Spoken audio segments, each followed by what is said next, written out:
This is Margaret in Windsor. I am, and with the camera here. This is a endorsement April of '84 from Hustler magazine publisher Larry Flynt. Childers for President. My real name is Margaret in Windsor, and I was kidnapped in '41, born in '39, brought to Moulton, Alabama, and given the name of a dead twin, Peggy Ann Dempsey. I married Childers. I still have to use that name. The other twin, Carl, was killed a month after birth, the best that I can learn. And they were about a year older than me. And I want to say this, I'd been writing about a book on mind control. I'd worked for doctors. Larry McDonald was a U.S. congressman and physician, urologist at Piedmont Hospital in Atlanta, where some murders happened and some things connected to the Center for Disease Control, and a beautiful doctor, lawyer. Well, he's head of law and psychiatry at Emory University. Died in 1980 after publishing his last book, I think, The Power of Psychiatry. And I'd never met him, but the 10 cases, last chapter of his book was 10 of my cases I'd written about. And of course, I never got it published because I was almost killed April Fool Day of '80. And it was about the Tesla files being stolen, and you can create an illness or cure it. And mind control back then, I found, was just as easy as a ham set and teaching you the Morse code. At a level of hearing you're not allowed, you're getting it, so you're being programmed and you don't know it. And that's how the shooting of Larry Flynt, he was programmed, and George Wallace when he was running for president in Laurel, Maryland. And I could go on, the Parkland shootings, class shootings in Florida, and James Holmes of Aurora, Colorado, where they're using the mental health when it has nothing to do with mind control and programming. Mind control and programming is a weapon that's being used.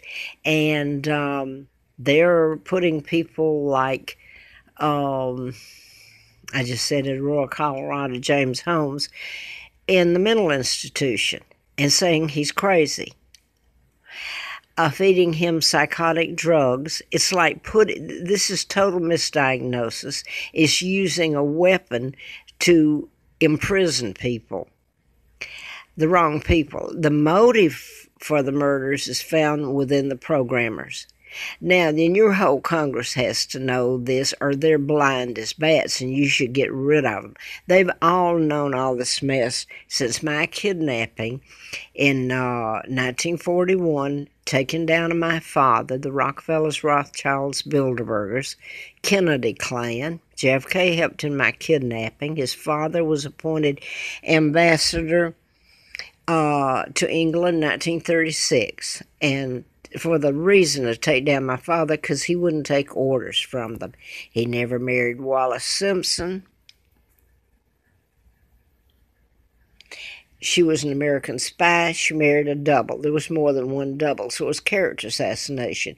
My dad was married to my mom, a school teacher, sister to artist Georgia O'Keeffe.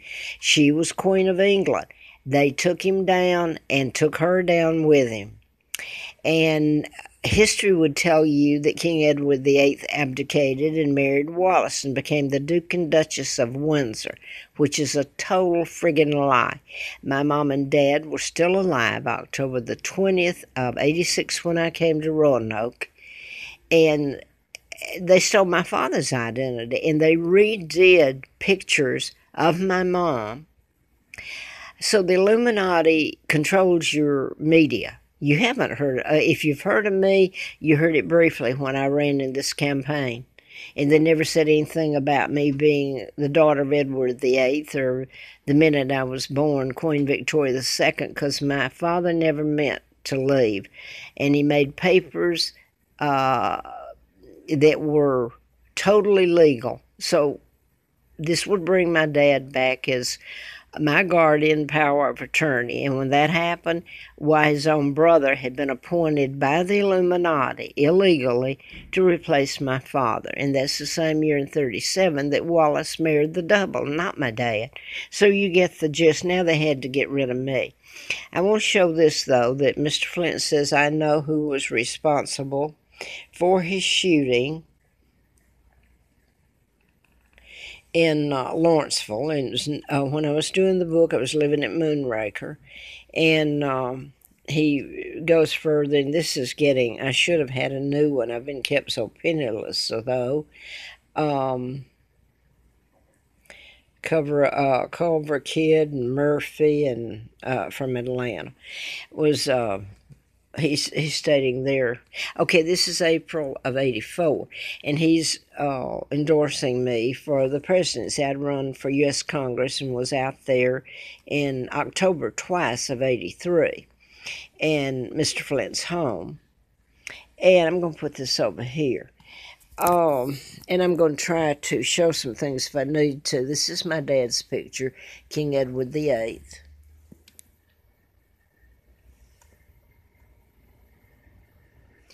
And this is what I found out I was writing about. I couldn't remember about being kidnapped. I can now.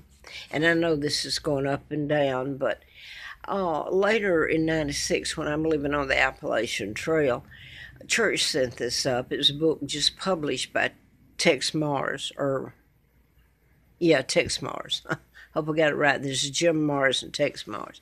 They sent it up and said, this is what you've been writing about. Well, I was writing about it in '76 and almost killed in April Fool Day of '80. Had a letter from the FBI, ongoing investigation, national security involved. And James Baker, I think the middle initial was different, but James Baker was assistant U.S. attorney, and I met him, and he actually said, we'll see you later. Well, I haven't seen them, but anyway. Now then, he signed it for James Baker. He was assistant in Atlanta, and this is July the 23rd of '79. And then I was almost killed, and all this, and me going to D.C. with the book and the letter from the FBI. I don't know how many times I was on the street. No money, my job shut down, and how they almost killed me, I shouldn't have walked away from it. And I was having really still effects from that. But this is the book, and it's what I was writing about. The Illuminati kidnapped me, took down my father, which allowed them to go into the UK. And the whole point was to take down the British Empire and establish the global government that they talk about in the Bible. And I'm going to just show you this. This is what I was writing about. And I'd already said that Timothy McVeigh had been programmed. They were done in patterns, these that I've told about over the years, deliberately, because mind control is invisible, so it's hard to prove. In fact, how would you prove it? But anyway, it's got Timothy McVeigh said that and I'd already said this, and they sent this up. Somebody gave it to me. He had already said that the U.S. Army implanted a computer chip in his buttocks.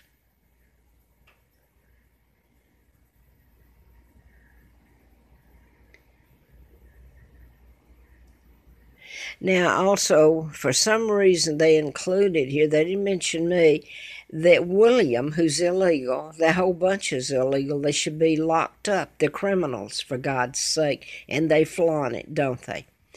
That he had a chip put in him in case he was kidnapped.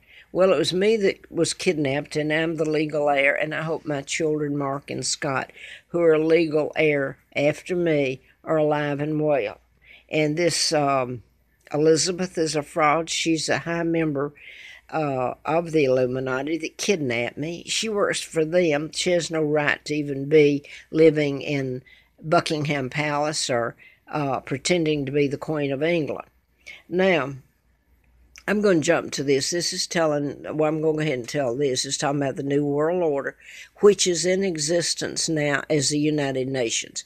The reason it came to be was they took down my father, and the United States came in. Roosevelt, the president, and I know I'm being redundant, and I hope I have time on this to read what I've been doing this morning, even though it's not put together. If there's anybody out there that want to sell a book, I can't. But I can't even now put it together. It'd take time, and I don't have it. I don't have the means to put it together either. Anyway, it's about the Illuminati, and they went in and they partnered with Roosevelt was Jew, Illuminati. He sent the Kennedys, Joe, and then JFK, his son, and was ambassador in 36 for the purpose of taking my father down. And anyway, the Illuminati, this allowed when they took my father down, George worked for them, and Elizabeth and this whole bunch is illegal, and they work for the Illuminati that I was writing about that kidnapped me and took my father down. That's the United Nations up there now. And you should check out the ambassadors to the United Nations put there by the United States. So you're thinking that the United States president, well, this one might be working for you. I'm not going to say that. I have reason to believe, and I hope Trump is a good guy. So I'm going to leave it there for the moment. Anyway, this is cashless electronic debit sheet where they chip you, mark of the beast. They put chips in you, or you will need chips in order to buy food or do anything transaction. So really all they have to do, they control it all now. The Rothschilds, the banking, they helped in my kidnapping. They were Elizabeth's mom, whose illegal mom is a Rothschild. So I'm going to get to, and something that I've heard about Winston Churchill, I know he partnered with the United States, Eisenhower, Truman, stayed in the White House. He helped take down my father, was given an apartment there and a limo service to carry him back and forth. So how you sell your soul, and then they make movies that you're the good guy. And I hope I'm getting this up, or I've done it for nothing, I guess. Anyway, they're talking about the biochip and the mark of the beast and the New World Order, which is up there now in place. And Timothy McVeigh, I'd already said that, had the chip. I'm showing you where he said he had the chip too, and it's in this book. But he went on and was charged with the Murray building, federal building, being blown up in Oklahoma City, and he was put to death, quite frankly, just like Scott Peterson will be if it's not stopped in this toll out in California for the murder of Lacey, his wife, and his unborn son, Connor. But this is Project Lucid, the name of the book. Stands for L period, U period. And it's talking about revelations and the end times here. And I wanted to put this, when I showed you Larry Flynt, the magazine, here's the oddity in it. I didn't see him after I run for Congress, and that was 2 times in October '83. He did furnish me a car. I didn't have money except what I didn't have any money, really. So now then, I want to get to this. He was running on the Republican ticket for president, and I'm on the Democratic, and believe you me, I am not a Democrat. I ran on the ticket in Congress to replace Larry McDonald, who was a Democrat, and at that time, I was still... I was still a little naive. Believe me, I'm not now. And Democrat, oh, heck no. Rotten bunch of. Well, so a part of the Republicans, so. Okay, I wanted to get to this. I just looked at this, that I had this endorsement sent to me, and that was in April of '84. And at the same time, Mr. Flynt was supposed to be running for president, and people think this is all a joke. Some do, maybe not so much now. and I hope I get this up. There's no way I'm going to. It's kind of garbledy-goop, but I'm going to get up here anyway. I can't make it in order. I don't feel like it, number one, and I can't. I don't have the means and all that. Anyway, in 84, I didn't know this, Madeline Murray O'Hare, she was an atheist and had the group that became quite, but she served as chief speechwriter for Larry Flynt in 84. I did not know that because they sent me, the speechwriter, they sent me in that campaign out to replace Larry McDonald in 83. I won't say her name, but she was a speechwriter for Harold Washington, said his name is Chicago, so she worked for him. And she comes down and I liked her. She went with me to the campaigns. She never wrote one speech for me. I tell you what she did do, though. She had not videos, but tape recordings back then, sent to all the local stations and everything, and supporting me and asking them to vote and all that. And she did some other things that were important. But I'm going to say this, nothing against her. Her name was Marilyn, and I liked her. Very nice, pretty woman.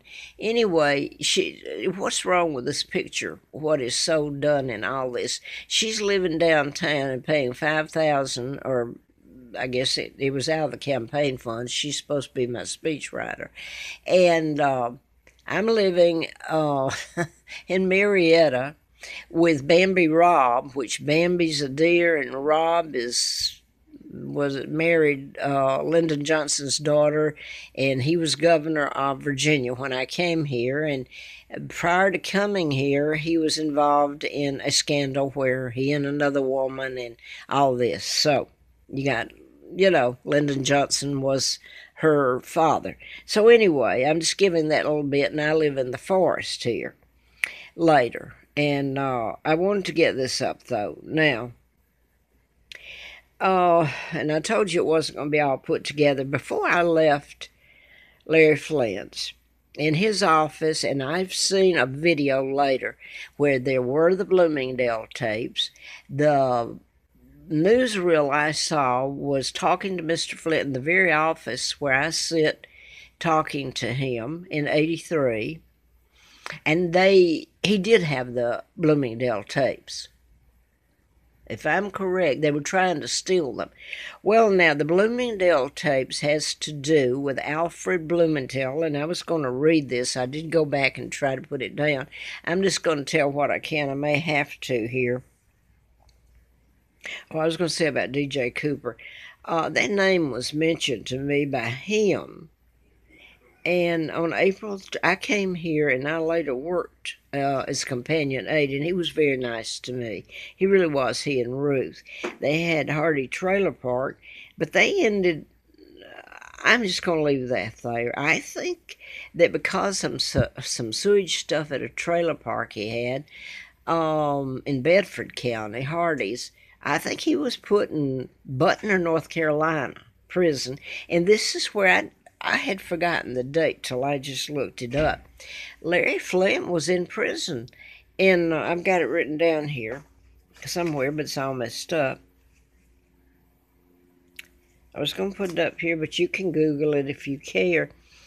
I had which Judge Manuel Real, R-E-A-L, U.S.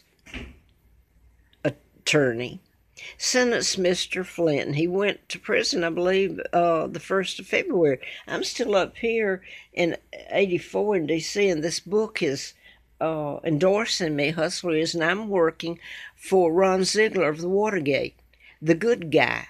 They're in, through, oh God, it's out of Maryland. Kensington, yeah, well, as in Kensington Palace, this is what they done. It was a temporary agency, and I'd worked for it when I was up there some years back. So here it is, I'm working for him. His people were out in Vegas in a show, and I actually talked to him on the phone, and I've put all that up. But now here, well, I'm going to get confused myself. Here, Mr. Flynt, at the same time this is sent to me,